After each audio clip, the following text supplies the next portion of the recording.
प्रभु यीशु ख्रीस्त में मेरे प्यारे भाइयों और बहनों, आज हम सब एक बार फिर प्रभु के सामने एकत्रित हुए हैं।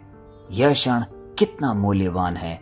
जरा सोचिए, इस विशाल संसार में कितने लोग अपनी दौड़ भाग, चिंताओं और उलझनों में फंसे हुए हैं, लेकिन आज आप और मैं प्रभु की आवाज सुनने के लिए, उसकी ज्योति में चलने के लिए और उसके वचन में जीवन खोजने के लिए यहाँ उपस्थित हुए हैं। यह हमारे परम पिता की इच्छा है।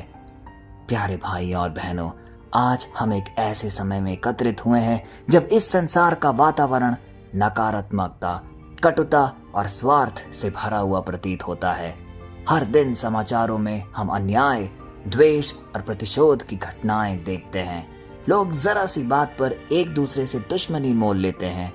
परिवार टूट रहे हैं, रिश्ते बिखर रहे हैं और समाज का ताना बाना स्वार्थ और घृणा से छिन्न भिन्न हो रखा है। ऐसे माहौल में हम जब प्रभु की उपस्थिति में आते हैं तो यह केवल एक धार्मिक अनुष्ठान नहीं होता, यह हमारे जीवन की दिशा बदलने का एक महत्वपूर्ण क्षण साबित होता है। यह प्रार्थना का समय हमें यह याद दिलाता है कि हम संसार के लोग नहीं बल्कि परमेश्वर की संतान हैं। जब हम संगति में बैठते हैं तो यह सिर्फ हमारे दिलों की शांति के लिए ही नहीं बल्कि उस ज्योति को फैलाने के लिए है जो अंधकार को मिटा सकती है। आज की प्रार्थना विशेष है क्योंकि आज हम उस वचन पर मनन करेंगे जो हमें एक अलग सी राह पर ले जाएगा, एक ऐसी राह जो स्वाभाविक प्रवृत्ति से विपरीत है। जहां लोग बदले की बात करते हैं, वहां परमेश्वर हमें भलाई की ओर बुलाता है।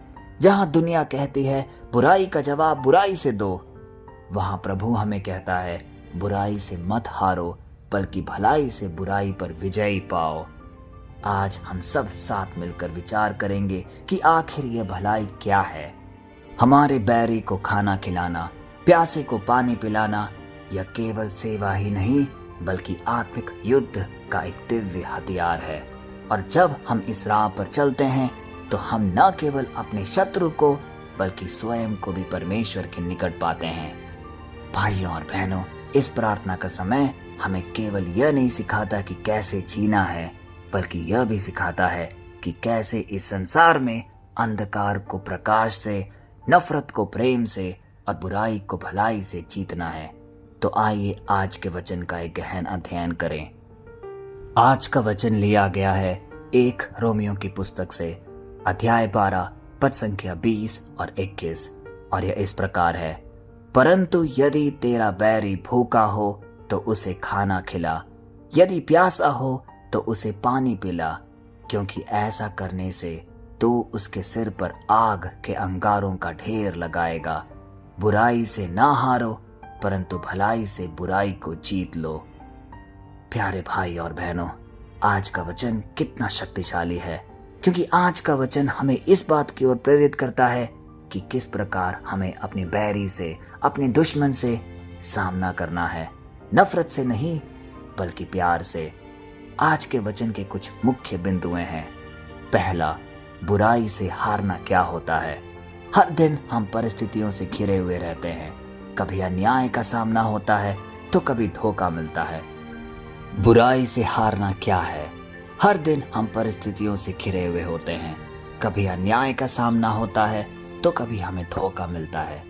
बुराई से हारने का अर्थ यह नहीं कि हम भी उसी स्तर पर उतर आए। अगर कोई हमें गाली दे और हम भी वही गाली लौटाए तो हमने बुराई को अपने ऊपर हावी होने दिया है।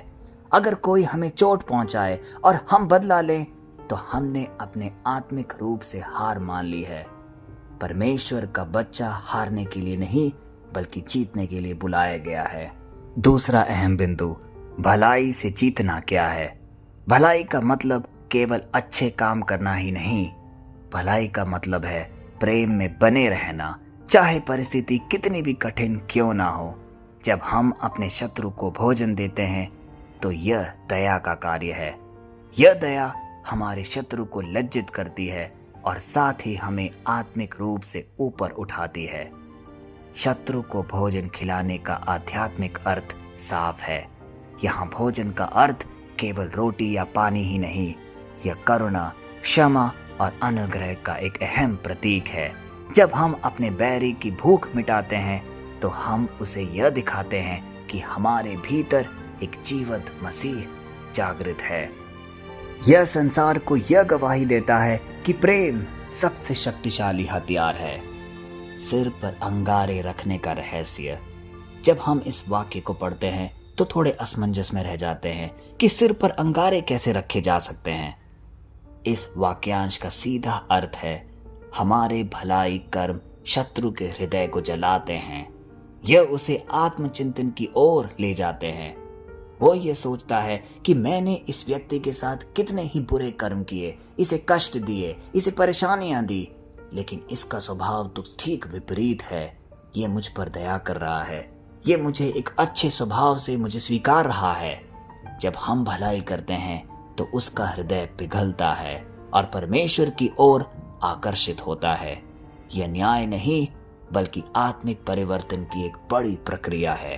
अब सवाल यह उठता है कि अपने रोजमर्रा के जीवन में हम बुराई पर भलाई की विजय कैसे प्राप्त कर सकते हैं।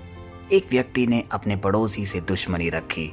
जब उसके पड़ोसी पर संकट आया तो उसने मदद की। यही भलाई से जीतना है। एक औरत को अपमानित किया गया, लेकिन उसने अपमान का जवाब मौन और क्षमा से दिया। यही मसीह का स्वभाव है। हम सभी अपने दैनिक जीवन में कई बार ऐसी परिस्थितियों से हम गुजरते हैं। ऐसे अवसर आते हैं जब हमें लज्जित होना पड़ता है, लेकिन यदि हम धैर्य बनाए रखें और अपने अच्छे कर्मों पर ध्यान दें तो हम निश्चय ही बुराई पर भलाई की विजय प्राप्त कर सकते हैं। प्रश्न यह है कि क्या हम प्रतिक्रिया देते हैं या मसीह जैसे उत्तर देते हैं। यीशु का सर्वोच्च उदाहरण हमेशा हमारे सम्मुख प्रस्तुत होना चाहिए। यीशु ने अपने शत्रुओं के लिए क्रूस पर प्रार्थना की, पिता इन्हें क्षमा कर। कितने ही यातनाएं उन्हें झेली, उन्हें लज्जित किया गया, अपमानित किया गया, उन्हें पीड़ा दी गई, लेकिन फिर भी उनके मुख से यह वचन निकला, पिता इन्हें क्षमा कर। यही परम भलाई है। जब हम यीशु की राह पर चलते हैं तो हम उनके अनुयायी बनते हैं, तो हम भी वही आत्मा धारण करते हैं और इस प्रकार परमेश्वर ने जो जो हमें सिखाया है हमें ठीक वैसा ही करना है अपने जीवन में। आज का वचन हमारे जीवन के लिए एक अहम और स्पष्ट संदेश दे रहा है। अगर कोई हमें नुकसान पहुंचाता है तो हमें प्रतिशोध नहीं लेना है, बल्कि करुणा से प्रतिक्रिया देनी चाहिए। हमारे परिवार, समाज और कलीसिया तभी परिवर्तित होंगे जब हम यह सिद्धांत अपनाएंगे। बुराई को जीतने का एक ही रास्ता है और वह है भलाई। प्यारे भाइयों और बहनों, आज का वचन जो हमने अध्ययन किया है उसे अपने जीवन में जागृत करें और इसके लिए स्वर्गीय पिता से अनुग्रह मांगे, क्योंकि ये आसान कार्य नहीं है। क्योंकि सोचिए, यदि हमारे जीवन में कोई बुराई करे तो हम बदले में उससे सिर्फ अच्छाई दे, ये आसान नहीं।